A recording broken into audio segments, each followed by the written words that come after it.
Hi students, welcome to Sri Group by classes. In last class we are discussed about how the yeast produce heat and carbon dioxide during anaerobically or anaerobic respiration.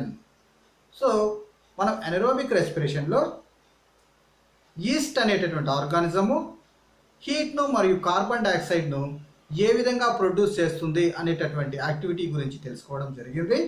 In this class we are going to discuss about another important topic in respiration, that is fermentation.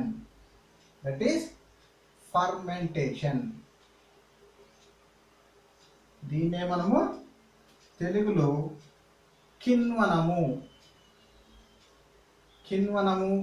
లేదా పులియబెట్టుట అని కూడా పిలుస్తాం. Fermentation and కిణ్వనం లేదా పులియబెట్టుట. మనము ఈ fermentation అనేటటువంటి process గురించి తెలుసుకునే ముందు మనం 8th క్లాస్లో స్టోరీ ఆఫ్ మైక్రో ఆర్గానిజమ్స్ అనేటటువంటి లెసన్లో ఒక చిన్న యాక్టివిటీ గురించి మనము రీకాల్ చేసుకున్నట్టయితే, ఇందులో when we are taking maida dough, in this maida dough are mixed with yeast. In this, what we are observing that it increases the size of the or volume of the dough. Why it is increasing the volume of the dough? Which gas is released in this? What is happening this? ఎందుకు మనకు ఈ మైదా డౌ అనేటటువంటి చిన్న ముద్దగా ఉన్నటువంటిది కొద్దిసేపు తర్వాత అది దాని యొక్క వాల్యూమ్ అనేది ఇంక్రీజ్ అవ్వడం జరిగింది. ఇక్కడ ఏం జరిగి ఉంటుంది?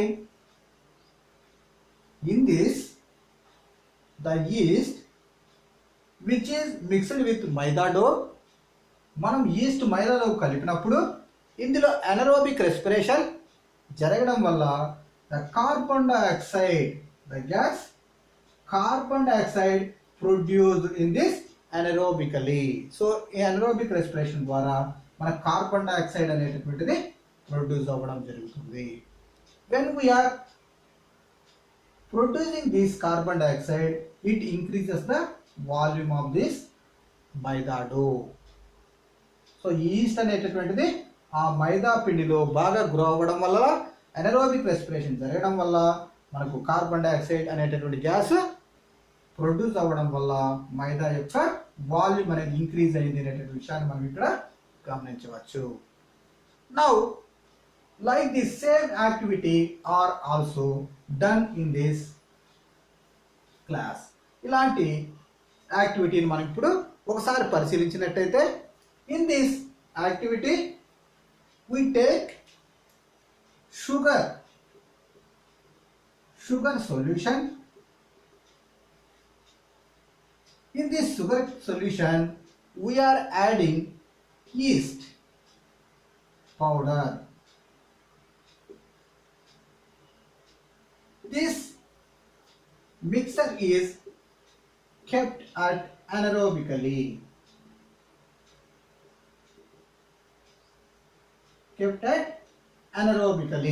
మనం గాలి తగలనటువంటి ప్రదేశంలో ఉంచినట్టయితే ఫస్ట్ మనం ఏం చేయాలి?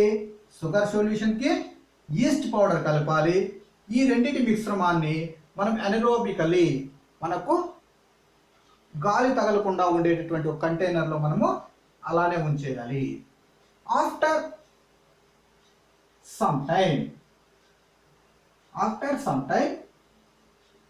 we noticed that, కొద్దిసేపు తర్వాత అంటే కొన్ని గంటల తర్వాత, we noticed that the characteristic smell that is like ethanol.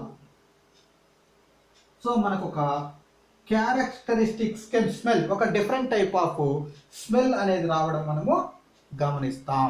దేని నుంచి? ఈ sugar solution plus yeast powder కలిపినటువంటి మిశ్రమం నుంచి కొద్దిసేపు తర్వాత ఒక స్మెల్ అనేటటువంటిది రావడం జరుగుతుంది. Why that characteristic smell is coming from this mixer? ఎందుకు మనకి క్యారెక్టరిస్టిక్ స్మెల్ అనేది మిక్సర్ నుంచి వస్తుంది? In this mixer the yeast grow anaerobically. Yeast అనేటటువంటి organism anaerobically, that means in the absence of oxygen, oxygens లేనప్పుడు మనకు గ్రో అవ్వడం వల్ల ఆ గ్రో అవ్వడానికి కావాల్సినటువంటి ఎనర్జీ అంతా కూడా మనకు ఈ షుగర్ సొల్యూషన్ నుంచి తీసుకోవడం వల్ల మనకు అనరోబిక్ రెస్పిరేషన్లో ఒక different product, that is new product or produced in this process. The new product is ethanol. So మనకు ఎనరోబికల్గా ఈస్ట్ అనేటటువంటి గ్రో అవ్వడం వల్ల మనకు ఒక కొత్త పదార్థం అనేటటువంటిది ఏర్పడుతుంది. ఆ కొత్త పదార్థాన్ని మనము ఎథనాల్ లేదా ఇథైల్ ఆల్కహాల్ అంటాం. So in this ethyl alcohol which has a characteristic smell, they have it's special smell. So దీన్ని మనం చూసినట్టయితే మనకు ఒక డిఫరెంట్ టైప్ ఆఫ్ స్మెల్ అనేటటువంటిది రావడం జరుగుతుంది. So what we conclude that, ఇక్కడ మనం ఏం అబ్జర్వ్ చేయొచ్చు? ఈస్ట్ అనేటటువంటిది ఎనరోబికలీ అంటే ఆక్సిజన్ లేనప్పుడు కూడా రెస్పిరేషన్ అనే ప్రాసెస్ జరుగుతుంది. ఈ రెస్పిరేషన్ ప్రాసెస్లో మనకు ఎథనాల్ అనేటటువంటి న్యూ ప్రోడక్ట్ అనేటటువంటిది ఫామ్ అవుతుంది అనేటువంటి విషయాన్ని మనము గమనించవచ్చు. సో ఈ ప్రాసెస్ని మనము ఫర్మెంటేషన్ అని కూడా చెప్పుకోవడం జరుగుతుంది. ఈ ప్రాసెస్ని మనము ఫర్మెంటేషన్ అని కూడా చెప్పుకోవడం జరుగుతుంది. ఇందులో షుగర్ సొల్యూషనే కాకుండా కామన్ ఎగ్జాంపుల్స్ మనం ఇంట్లో అబ్జర్వ్ చేసేటటువంటి examples idli or dosa do.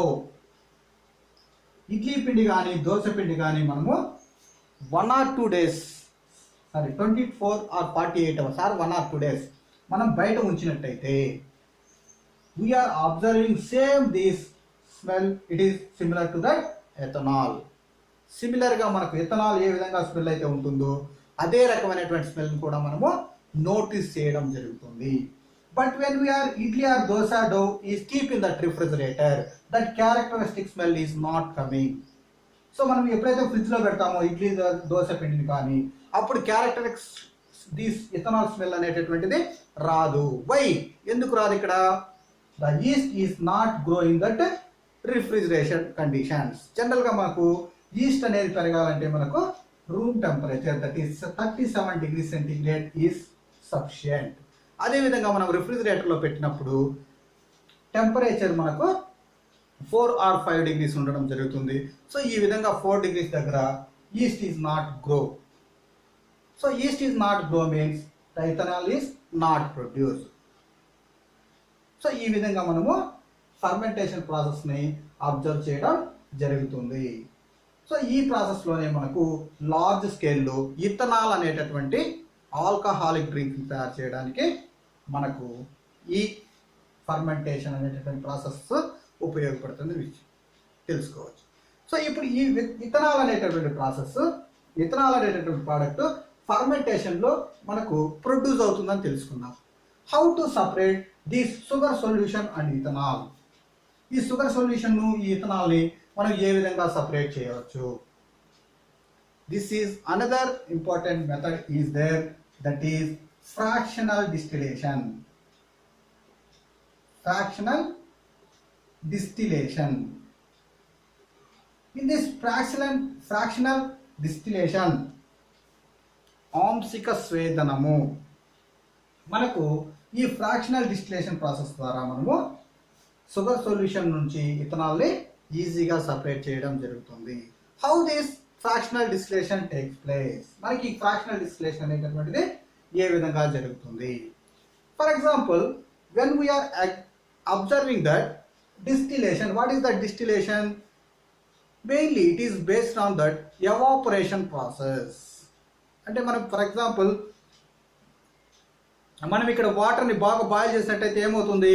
అది కొద్దిసేపటి తర్వాత ఆవిరి రూపంలోకి వెళ్ళి అది గాల్లో కలిసిపోవడం జరుగుతుంది. సో అదేవిధంగా ఇక్కడ షుగర్ సొల్యూషన్ను ప్లస్ ఇథనాల్ రెండు ఉన్నటువంటి మిశ్రమాన్ని మనము బాగా వేడి చేసినట్టయితే సాధారణంగా ఇథనాల్ హ్యావింగ్ లో evaporation point that is boiling point approximately 70 degrees centigrade.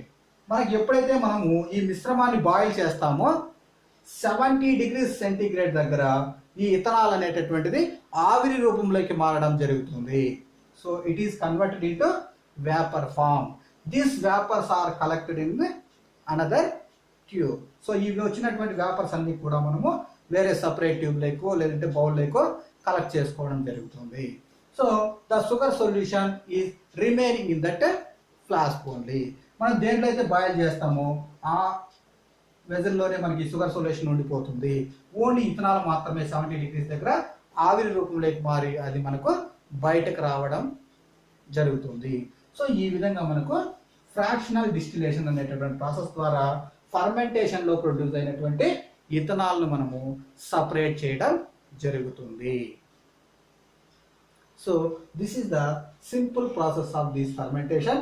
So fermentation is a anaerobic, it is a type of anaerobic respiration. Fermentation మనము లేదా కిణ్వనము లేదా పులియబెట్టుట అంటాం.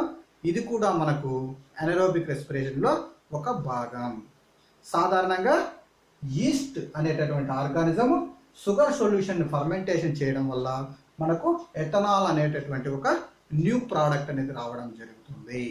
ఈ ఇథనాల్ని మనము ఫ్రాక్షనల్ డిస్టిలేషన్ అనేటటువంటి ప్రాసెస్ ద్వారా మనం సపరేట్ చేయడం జరుగుతుంది. ఫ్రాక్షనల్ డిస్టిలేషన్ ద్వారా ఎలా సపరేట్ చేస్తాము? Based on this evaporation points, based on boiling point.